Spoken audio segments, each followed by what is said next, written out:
أعوذ بالله من الشيطان الرجيم بسم الله الرحمن الرحيم إن الذين توفاهم الملائكة ظالمي أنفسهم قالوا فيم كنتم قالوا كنا مستضعفين في الأرض قالوا ألم تكن أرض الله واسعة فتهاجروا فيها فأولئك مأواهم جهنم وساءت مصيرا وصلى الله على النبي الكريم سورة النساء آیت نمبر 97 إن الذين توفاهم الملائكة ظالمي أنفسهم یقیناً وہ لوگ جن کو فرشتے فوت کر رہے ہوں گے، یعنی پورا پورا لینے آئیں گے، دنیا سے اٹھانے آئیں گے، یہ وہ لوگ تھے ظالمی انفسہم جنہوں نے اپنے اوپر ظلم کر رکھا تھا۔ قالوا فیم کنتم، فرشتے ان سے پوچھیں گے کس چیز میں تھے تم، کس حالت میں تھے تم، یعنی یہ کام جو تم نے کیا اپنے اوپر ظلم کرنے والا،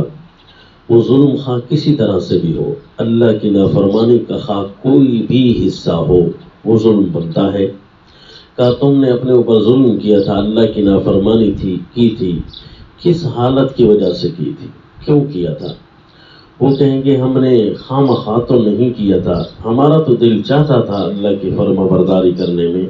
لیکن کچھ مجبوریاں تھی۔ کنا مستضعفین فی الارض، ہم زمین میں کمزور تھے۔ تو فرشتے پوچھیں گے کیا ایک جگہ کمزوری تھی یا ہر جگہ کہیں اور جا سکتے تھے اور اس نافرمانی والی زندگی سے نکل سکتے تھے یا نہیں؟ قالوا الم تکن ارض اللہ واسعۃ فتہاجروا فیہا، تو فرشتے پوچھیں گے کیا اللہ کی زمین فراخ نہیں تھی جس میں تم ہجرت کر جاتے؟ ہر جگہ تم مجبور تو نہیں تھے، ایک جگہ تمہیں کوئی نماز نہیں پڑھنے دے رہا تھا تو دوسری جگہ تو تھی نا جہاں پر وہ تمہیں نہیں روک سکتے تھے، تو وہاں چلے جاتے، کیوں ایک ہی جگہ چمٹے رہے، کیوں ایک ہی جگہ بیٹھے رہے مثلا؟ تو پھر وہاں چلے جاتے تو اب ان کے پاس اور کوئی جواب نہیں ہوگا۔ یعنی بندے کے پر اس کے اپنی استطاعت کے مطابق ہر نیکی کرنا واجب تھا، ہر اللہ کا حکم ماننا واجب تھا، تو جب اس کو کسی وجہ سے کہیں رکاوٹ مل گئی تو اس وجہ کو، اس جگہ کو چھوڑ کیوں نہیں دیا؟ کیا ایک ہی جگہ پر رہنا اس کے لیے ضروری تھا؟ کیا اپنے نبی سے بھی اپنے آپ کو اہم اور ضروری سمجھا تھا؟ نعوذ باللہ، کہ اللہ کے نبی کے سامنے کسی چیز کی کوئی اہمیت اور ضرورت نہیں تھی، اہمیت تھی تو صرف اور صرف اپنا دین بچانے کی اور اپنے اللہ کی اطاعت کرنے کی، لہذا آپ نے اپنا گھر بار چھوڑ دیا۔ انبیاء ہجرتیں کرتے رہے، سیدنا ابراہیم علیہ السلام کو گھر سے نکالا جا رہا ہے تو مان گئے، کہا دین کو تو بچانا ہے۔ رسول اللہ صلی اللہ علیہ وسلم کے گھر سے اچھا کوئی گھر تو نہیں، پھر کعبہ سے اچھی کوئی بستی تو نہیں، وہاں پر رسول اللہ صلی اللہ علیہ وسلم چھوڑ گئے سب کچھ، تاکہ دین تو بچتا ہے۔ یہاں پر طاقت نہیں ہوتی اپنا دین بیان کرنے کی، اپنا دین چلانے کی، اپنا دین محفوظ کرنے کی، کہ کفار ظلم کرتے ہیں، نماز کی ادائیگی، دین کی ادائیگی پوری نہیں کرنے دیتے۔ اسی طرح چلتے چلتے جہاں بھی کہیں دین کے کسی امر پر رکاوٹ ہوتی ہے وہاں رہنے کی وجہ سے، تو وہاں پر اللہ کا حکم ہے ہجرت کر جانا، وہاں سے چھوڑ جانا۔ ضروری نہیں ہے کہ یہ ہجرت من دار الکفر الی دار الاسلام ہو، یعنی دار الکفر سے دار الاسلام کی طرف ہجرت کرنا ہی صرف ضروری ہو، نہیں، یہاں پر ایسا کوئی لفظ نہیں ہے۔ دار الکفر سے دار الاسلام کی طرف ہجرت ہو یا دار الاسلام سے دار الاسلام کی طرف ہجرت ہو۔ بعض اوقات تو یوں ہوتا ہے کہ کسی ایک ہی ملک میں، ایک ہی شہر میں رہتے ہوئے ایک جگہ پر وہ دین کو پورا نہیں اپنا بچا سکتا تو اس سے دوسری جگہ پر منتقل ہونا ضروری ہے جہاں وہ اپنا دین بچا سکے، کیونکہ اللہ کے الفاظ جو ہیں وسیع ہیں کہ الم تکن ارض اللہ واسعہ، کیا اللہ کی زمین فراخ نہیں تھی؟ فتہاجروا فیہا، تو تم وہاں چلے جاتے۔ اسی طرح دین کا کوئی بھی حکم رہ جا رہا ہو کسی وجہ سے، کسی جگہ رہتے ہوئے، تو وہ جگہ چھوڑ دیا جائے، اللہ کا حکم نہ رہے، اس حکم کو پورا کرنا ہے۔ اسی طرح جہاد کا معاملہ آ جاتا ہے، جو کہ سب سے بڑے امور میں سے، جب چھوٹے چھوٹے امور کے لیے زمین چھوڑنا واجب ہو جاتا ہے تو سب سے بڑا امر ہے جہاد کا۔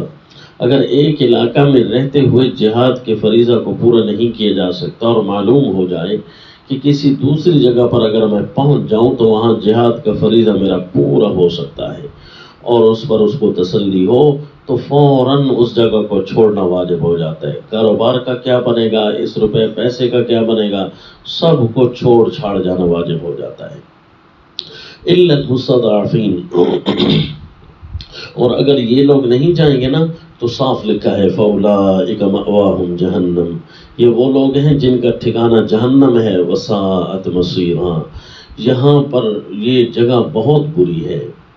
الا المستضعفین من الرجال والنساء والولدان، ہاں وہ انتہائی یقینی کمزور لوگ، مردوں سے، عورتوں سے یا بچوں سے، لا یستطیعون حیلۃ، جس کی طاقت کسی ہیلہ کی نہیں ہے، کسی طریقہ سے وہ کوئی راستہ بنا ہی نہیں سکتے، مثلا کوئی قید ہو، مثلا اس کے پاس اتنا بھی روپیہ پیسہ نہ ہو کہ تھوڑا سا بھی وہ سفر کر سکے یا ذات راہ لے سکے۔ لا یستطیعون حیلۃ، ہر حربہ اس نے استعمال کرنے کی کوشش کی اس جگہ کو چھوڑنے کی، لیکن کوئی حربہ اس کا کامیاب نہ رہا۔ ولا یہتدون سبیلا، اور کسی راستے کی ان کو رہنمائی نہیں ہوتی تھی، یا طاقت تو ہے نکل جانے کی لیکن جاؤں تو پھر جاؤں کہاں، ساری جگہ تو ایک ہی جیسی ہیں، ساری کفار کے زیر تسلط ہیں، یہ ساری ایسی جگہ ہیں جہاں پر گناہ ہی کا خدشہ ہے، تو پھر میں کہاں جاؤں؟ لا یہتدون سبیلا، تو پھر ایسے لوگوں پر کوئی گناہ نہیں ہے۔ فاولئک عسى اللہ ان یعفو عنہم، امید ہے کہ اللہ ان کو معاف کر دے، وکان اللہ عفوا، اللہ معاف کرنے والا اور بخشنے والا ہے، غفورا، یعنی اللہ مٹا بھی دیں گے، عفو اس کو کہتے ہیں، اور اللہ چھپا بھی دیں گے اس کے گناہ کو، کسی کے سامنے بھی نہیں آنے دیں گے، کیونکہ یہ اپنے طور پر اس نے پوری کوشش کی ہے۔ لا یستطیعون حیلۃ، لیکن اس کو اپنا کوئی ہیلہ نظر نہیں آئے۔ یہ تھے وہ مستضعف لوگ، یہ تھے یقینی کمزور لوگ، اور اگر یقینی کمزوری نہ ہو تو کمزوری تین چیزوں پر بندہ سامنے رکھے، ایک ہوتے ہیں فوائد، ایک ہوتے ہیں حاجات، اور ایک ہوتے ہیں ضروریات۔ اگر فوائد یہ ہوتا ہے کہ مثلا میں میٹھا پانی پی لوں، یہ فائدہ ہے، اور حاجت یہ ہے کہ مجھے کم از کم سادہ پانی تو دیا جائے، اور ضرورت یہ ہے کہ سادہ پانی بھی اگر کبھی نہیں ملتا تو اتنا گھونٹ تو مل جائے کہ جس سے زندہ رہ سکوں۔ تو فرض کرو ایک آدمی کے پاس نماز کا وقت آ گیا ہے اور اس کے پاس اپنی ضرورت سے بچا ہوا پانی موجود ہے، اس وقت کے لیے اپنی ضرورت سے بچا ہوا پانی موجود ہے، اپنی حاجت اور اپنے فائدہ، یعنی ابھی میں نے اس کے شربت بھی بنانا ہے،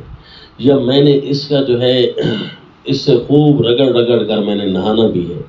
تو نہیں، ایک حاجت ہے اور ایک فائدہ ہے۔ حاجت اور فائدے سے بچی ہوئی چیز کتنی ہے، اگر فائدہ نہ استعمال کرے، حاجت استعمال نہ کرے تو کہا ضرورت کے لیے تو صرف مجھے ایک گلاس ہی کافی ہے، تو باقی کتنا پانی بچتا ہے؟ کہا جی اتنا بچتا ہے کہ جس سے وضو ہو سکتا ہے، تو بڑا واجب ہے کہ باقی پانی کا وضو کرے۔ اور اگر وہ سمجھتا ہے کہ میرے پاس صرف ایک گلاس پانی ہے لیکن میرے پاس اتنے پیسے ہیں کہ میں ساتھ والے سے اتنا پانی خرید سکتا ہوں کہ جس سے میں وضو کر لوں، تو پھر اس کے لیے دیکھے کہ یہ پیسے جو رکھے ہیں یہ فوائد، حاجات، ضروریات، ان تین چیزوں میں سے کس کے لیے رکھے ہیں۔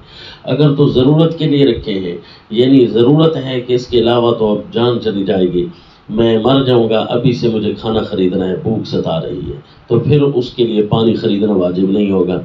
اور اگر وہ سمجھتا ہے کہ مجھے بھوک نہیں لگی ہوئی لیکن اتنا پانی میں خرید سکتا ہوں کہ جس سے جو ہے اب یہ نماز میری پوری ہو سکتی ہے، تو اس پر اس کا پانی خریدنا واجب ہو جائے گا، تو اتنا وہ پانی خرید لے۔ تو یوں جو بندے ہجرت نہیں کرتے یا کسی جگہ کو نہیں چھوڑتے، وہ یہ تین چیزیں سامنے رکھے، فوائد کو دیکھ رہے ہیں نہیں، دیکھنا ضروری نہیں ہے۔ حاجات، بھائی یہ چیز مجھے حاجت تو ہے، ضرورت مجھے کبھی کبھی اس کی حاجت پڑ جاتی ہے، نہیں، اس کو بھی نہ دیکھیں۔ صرف ایک وجہ سے وہ نہیں چھوڑ سکتا، وہ اس کو ہجرت نہیں کر سکتا کہ اس کی ضرورت ہے۔ ضرورت اس کو کہتے ہیں کہ اگر اس کا استعمال نہ کیا تو جان چلی جائے گی، کہ کوئی عضو تلف ہو جائے گا یا بیماری شدید لگ جائے گی، تو پھر اس وقت ضرورت کے وقت والوں کو کہتے ہیں مستضعف، اور ضرورت کے علاوہ حاجت یا فوائد والوں کو مستضعف نہیں کہتے۔ یعنی فلاں بندہ مجھے اتنا زیادہ مارے گا، اتنا زیادہ کہ ضرب شدید، جس سے میرے جسم کے نقصان ہونے کا خطرہ ہے، اس کو ضرب شدید کہتے ہیں۔ تو اس وقت اس حکم کو اٹھا لیا جاتا ہے کہ ٹھیک ہے تو عمل نہ کر۔ اور اگر کوئی کہتا ہے کہ مجھے مارے گا صحیح لیکن اتنا نہیں مارے گا کہ جس سے جو ہے میرے جو نقصان ہو، تو اس وقت اس کو ضرورت سے نکال کر حاجت کے درجے پر رکھا جاتا ہے، پھر کہا جاتا ہے تو یہ عمل کر، اب تجھے نماز پڑھنی ہوگی۔ اور اگر وہ کہتا ہے کہ نہیں میں نماز اس لیے نہیں پڑھتا کہ یہ میری تنخواہ جو ہے نا، یہ نہ حاجت میں ہے نہ ضرورت میں ہے، بس مجھے ایکسٹرا فائدہ مل رہا ہے، اتنی زیادہ تنخواہ ہے، یہ چلی جائے گی، تو پھر اس تنخواہ کو چھوڑنا واجب ہو جائے گا، کیونکہ اس کی ضرورت میں نہیں، اس کی حاجت میں نہیں، یہ اس کے فوائد میں سے۔ تو اس لیے ہر بندہ اپنے آپ کو یہ نہ سمجھے کہ میں کمزور ہوں، میں مستضعف ہوں، اس لیے مجھے چھوڑ دیا جائے گا۔ یہ تو پھر اس وقت پتہ چلے گا جب فرشتے اس کو فوت کرنے آئیں گے، لینے آئیں گے کہ یہ مستضعف تھا یا اس کے بہانے تھے۔ وما علینا الا البلاغ۔